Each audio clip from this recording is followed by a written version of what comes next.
Bismillah, Assalamualaikum warahmatullahi wabarakatuh.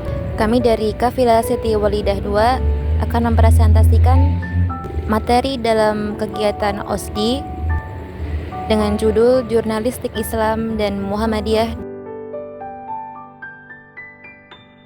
Materi yang viral di media sosial dapat menjadi berita karena media sosial telah menjadi sumber informasi alternatif yang cepat dan mudah diakses bagi banyak orang. Meskipun perlu dipilah dan diverifikasi kebenarannya untuk memenuhi standar jurnalistik dan menghindari informasi palsu. Allah Subhanahu wa taala berfirman dalam Quran surat Al-Alaq ayat 1 sampai 5 yang berbunyi, A'udzu billahi minasyaitonir rajim. Bismillahirrahmanirrahim. Iqra bismi rabbikal ladzi khalaq. Bacalah dengan menyebut nama Tuhanmu yang menciptakan. Khalaqal insana min 'alaq. Dia telah menciptakan kamu dari segumpal darah. Iqra wa rabbukal akram. Bacalah dan Tuhanmu lah yang Maha Pemurah. Alladzi 'allama bil qalam. Yang mengajar manusia dengan perantara yaitu kalam atau pena. 'Allamal insana ma lam ya'lam. Dia mengajar kepada manusia apa yang tidak diketahuinya. Kaitan prinsip-prinsip Islam dengan jurnalistik. Pertama, ada sidq dan hak, yaitu kebenaran. Sebagaimana Allah Subhanahu wa taala berfirman di dalam Quran surah Al-Baqarah ayat 42 yang berbunyi, "Wala talbisul haqqo bil bathili wa taktumul haqqo wa antum ta'lamun." Dan janganlah kamu mencampur adukan kebenaran dengan kebatilan, dan janganlah kamu sembunyikannya pula sedangkan kamu mengetahuinya. Yang kedua, ada tabligh, penyampaian yang bersumber dari Al-Quran dan As-Sunnah. Yang ketiga, ada maslahah, manfaat, yaitu manfaat bagi publik. Yang keempat, ada wasatonya yaitu moderasi. Yang kelima, ada tabayun, yaitu untuk meneliti suatu kebenaran, bukan hanya sebatas tahu, akan tetapi harus untuk diuji dan membuktikan kebenarannya. Sebagaimana Allah Subhanahu wa taala juga berfirman di dalam Quran surah Al-Hujurat yang berbunyi, "Ya ayyuhalladzina amanu in ja'akum fasiqun binaba'in fatabayyanu an tusibu qauman bijahalatin fatusbihu 'ala ma fa'altum nadimin." Selanjutnya ada mencari berita, baik itu dari lisan maupun tulis. Sebagaimana Allah Subhanahu wa taala juga berfirman di dalam Quran surah Yusuf ayat 87 yang berbunyi, "Wahai anak-anakku, pergilah mencari berita tentang Yusuf beserta saudaranya. Janganlah putus asa dari rahmat Allah Subhanahu wa taala. Sesungguhnya tidak ada yang putus asa dari rahmat Allah Subhanahu wa taala kecuali kaum kafir."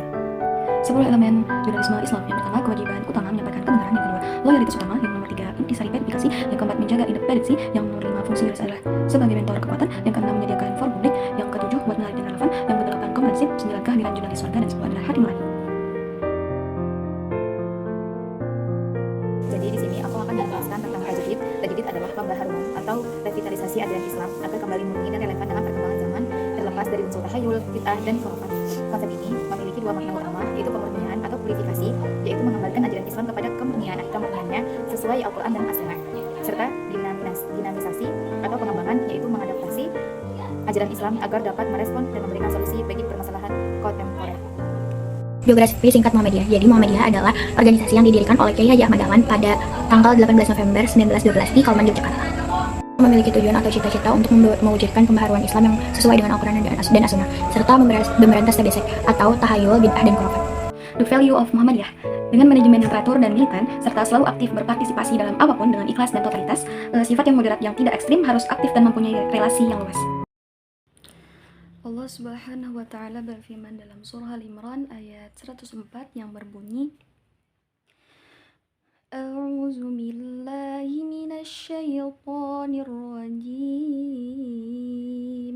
Bismillahirrahmanirrahim. Waltakum minkum ummatun yad'una ilal khairi wa ya'muruna bil ma'rufi wa yanhauna 'anil munkar wa ulaika humul muflihun. Shadaqallahul azim. Yang berarti, dan hendaklah di antara kamu ada segolongan orang yang menyeru kepada kebajikan, menyuruh berbuat yang ma'ruf dan mencegah dari yang mungkar, dan mereka itulah orang-orang yang beruntung. Quran surah Al-Imran ayat 104. Sekian dari kami. Wassalamualaikum warahmatullahi wabarakatuh.